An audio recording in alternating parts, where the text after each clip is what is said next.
I like, click, subscribe, do all that. You already know what time it is. It's Netflix time. This movie's called Secret Obsession. When Jennifer wakes up with amnesia after a traumatic attack, her doting husband cares for her, but she soon realizes the danger is far from over. So it's a thriller movie that came out 2019. It's about an hour and a half long. Spoiler alert. Let's get it. So it starts off with this girl named Jennifer. She's running from somebody. Some hooded man with a knife trying to kill her. She runs in the car won't start. Classic. She gets out, she's running on foot. Then all of a sudden the car comes out of nowhere and hits her. Damn. Car drops the fuck out of her. Some random guy didn't see where she was going, so he calls the ambulance. Her husband, Russell, gets to the hospital. They tell her it's going to take her a while for her to make a recovery, but as far as we know, she can't remember anything. She doesn't even remember who her husband is. Then at the carnival, we got Dennis Haysbert playing Detective Frank. Oh, wait and exhale, all state having ass. Well, anyway, he's buying a stuffed bear for his daughter. Well, anyway, he gets called in to talk to Russell. Now, Russell wasn't there. He can't recall anything, but he does know that she took her car when she was supposed to be going to the store or something like that. But after he leaves, somebody gives him a tip about a white pickup truck. He goes back home and he wraps up a present for his daughter. The sad thing is, he got a bunch of presents wrapped in there for her. It's just something that he does because his daughter's been missing for like 5 years, so we don't know if she's missing or dead. And that's all you get. They never expound on any of it after that. So the doctor tells Russell she's basically got temporary amnesia, so he's got to do everything in his power to help her remember, which he's gladly willing to do. Okay, I can't front, I got ahead of myself. Frank talks to the guy that accidentally hit Jennifer, and he asked him was anybody else on the scene. And that's when he said he remembers seeing a white pickup truck. Then they question this guy named Mr. Khan. Hey, about the ominous music, is he supposed to be a shady character or something? Well, anyway, he shows her a bunch of family photos to see if she can remember anything. Then she asks us about her parents. He's like, yeah, your parents died a couple years ago. So while she's trying to process all that, this guy, Mr. Khan, comes in to give her flowers. But since she's not immediate family, you can't see her. But Russell was watching while all this went down. Once again, getting her back on her feet and everything like that. She's doing memory card games. And now she's finally able to get discharged. And she gets a wheelchair. They also give her a cane too because her ankle's in pretty bad shape. And they need to get in contact with her so she can keep coming back for therapy. Then the couple heads on home to their luxurious cabin. Got wedding pictures and all that. Russell tells her they moved in a week before the wedding. That's probably another reason why she doesn't remember. And then she visits the living room. But when she sees the fireplace, she gets a flashback of somebody holding a knife near the fireplace. Russell asks what's wrong. She's like, nah, everything's all good and gravy. Then they look outside of their backyard. Now the thing is, she lost her phone, so Russell's gonna get her a new phone. But because the area they're in, they don't have no reception out there like that. She's insisting on going upstairs, so he carries her to the room. Later on, Russell gets a phone call from Detective Frank. He goes outside to get reception. She's ear hustling from the balcony. He wants to set up a meeting to talk to him around like 11 o'clock. He tells him he's busy at first, but then he tells him he'll free up his schedule. So at dinner, when she asked him about the phone call, he lied and said it was work calling. Then she says he needed to call her job. Then Russell told her she quit before she even moved out here. She's like, well, do I still have any friends? He's like, yeah, you still got plenty of friends. I talked to him. He said he's going to get a new phone first thing tomorrow morning. But why he had to lie about talking to the detective, though? Anyway, they show this dude Khan about to pull up at his house, I guess. But then Russell confronts him and is like, hey, stop seeing my wife. He ends up beating this man up and then snapping his neck. It's like, oh shit. He ends up getting back to the house. I guess he makes too much noise because it wakes up Jennifer. She looks out the window and she sees messing with the dirt. But we know he's actually burying Mr. Khan in the backyard. It's like, what the fuck, dude?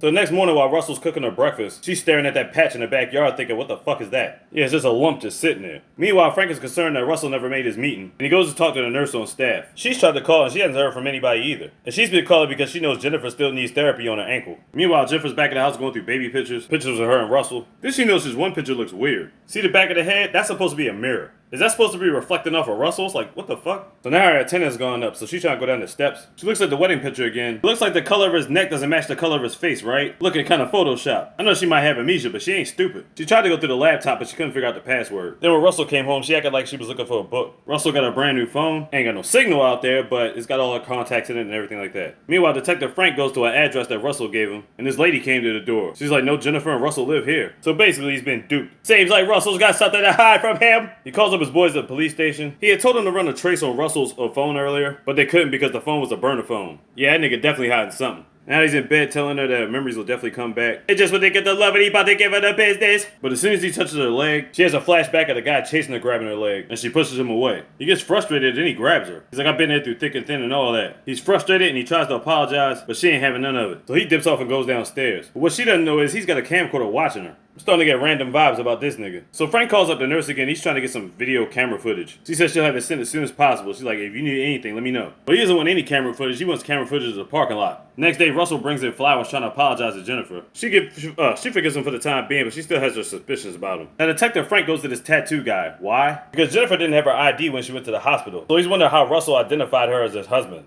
People at the hospital said through photos and a tattoo. So he got a picture of the tattoo. The guy said it represents the name Allen. So he goes through the database and finds out her maiden name is Jennifer Allen. So he goes to an old house where she used to live at. He checks in, nobody answers the door. There's unfinished plates there, moldy fruit. Then he goes in one of the bedrooms that's got a real foul odor. And why is that? Because their parents are laying there dead. Who knows how long they've been decaying? Yeah, Jennifer's parents, what the fuck? Then we get a dream sequence where Jennifer's running, and she almost ends up getting caught by the person that's chasing after her. Yeah, it was a dream, but it feels more like her memories are starting to come back. So while Russell's in the shower, she slips his wallet under the bed. He's about to go to the store to get some groceries. But when he leaves, he locks the door in her room. Like, really? You just gonna lock her in her room? Well, anyway, she checks the wallet and finds her ID, and it says Jennifer Allen on it. Then she finds a hairpin, picks the lock, and gets out the room. Meanwhile, Detective Frank is at Russell's old job, talking to the boss. He's like, yeah, Russell's such a great guy. She gets on the laptop, finds out the password is Jessica Allen, and what she sees? The pictures of her were photoshopped. That's the real Russell Williams. At the same time, Frank is seeing the same pictures. So the guy pretending to be Russell, his real name is Ryan Gilbert or something. And he actually got fired for punching his other boss in the nose after like 3 weeks. So everything she thought was Russell turned out to be a lie. This guy was actually Russell. So now we're thinking to ourselves, where the hell is Russell? Seeing how her parents are dead, I got a bad feeling about this. So she's trying to get out of here, get reception on the phone that he gave her. But she checks the inside and the phone's some cheap bullshit that's been burnt out. So even if she could get signal, that shit wouldn't have worked anyway. So as she's trying to get away, she trips over the dirt pile and sees a hand in there. Yep, you're looking at Mr. Khan. Right when she discovers this, Ryan knocks her out with a fucking rock. He takes her back a room and tells her that she fell out in the backyard and gives her some medicine so that she can fall asleep. But now she knows something's up. Then he ties her bad leg up to the bed. While he's going back to the hardware store, the nurse catches up to him. And she's like, yeah, I've been trying to reach you, you know what I'm saying? Trying to get her in therapy, you know? He gives her some excuse about the numbers being crossed because she tried to call all these numbers and it was disconnected. Then he gets annoyed. He's like, all right, get the fuck away from my car. Meanwhile, somehow Jennifer breaks loose and she wraps whatever she can around her ankle. It happens to be duct tape. She tries to get away in the car, but there's no key in there. But in the car, she finds her actual phone, which Ryan had the whole time, who shows her with her actual Mary Russell. Ryan comes home, she ducks down back in the car. There's a foul smell in the garage. Oh god, don't tell me it's coming from the trunk. Yep, that's the real Russell sitting in the trunk. Dead as shit. This nigga out here killing everybody. Once he goes to the garage door, she sneaks back upstairs so she can be in the bed once he comes back up there. All of a sudden, the doorbell rings. It's Detective Frank, and he lets him through the gate. Detective Frank is looking for Russell. He finds his Williams sign, peels it back, and it's really the Merediths, indicating that this is not his house, where he took it from somebody else. Maybe the people it belonged to, he killed them too. Then he does some more digging, lifts up the tarp, and finds the white truck. Then he looks through the window and sees Jennifer calling for help. But before he can get there, Ryan bashes him in the back of the head with a hammer. He always sneaking up from behind hitting niggas. This time he catches her and ties her to the bed this time. Then he gives his backstory about how many years he's been working in the office, obsessing over her while she was talking to Russell. She said, if you like me like that, well, why didn't you never say nothing? Said he was too shy and bashful. But he ain't too shy to be killing people and doing all this shit. Meanwhile, Frank wakes back up. He just realized he's inside a garage freezer. So she asks Ryan for some juice. And while he's doing that, she's reaching for the lighter. And she basically burns the ropes out and gets herself free. And she sneaks her from behind and bashes him in the back of the head with a glass rose. Gets the keys and locks him in the room this time. But as she's escaping, he finds a way to break the door down. Meanwhile, Detective Frank busts himself out the icebox. Apparently Ryan didn't lock it or something.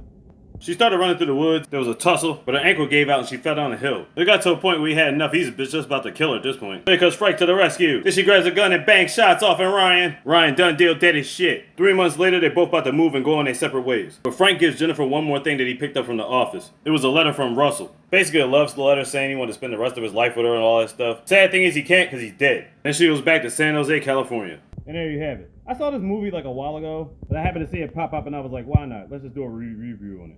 Secret Obsession on Netflix. Check it out. Like, this, gotta do all you gotta do on top of this. Sleep easy on the easy, mister. Big. You got this slogan.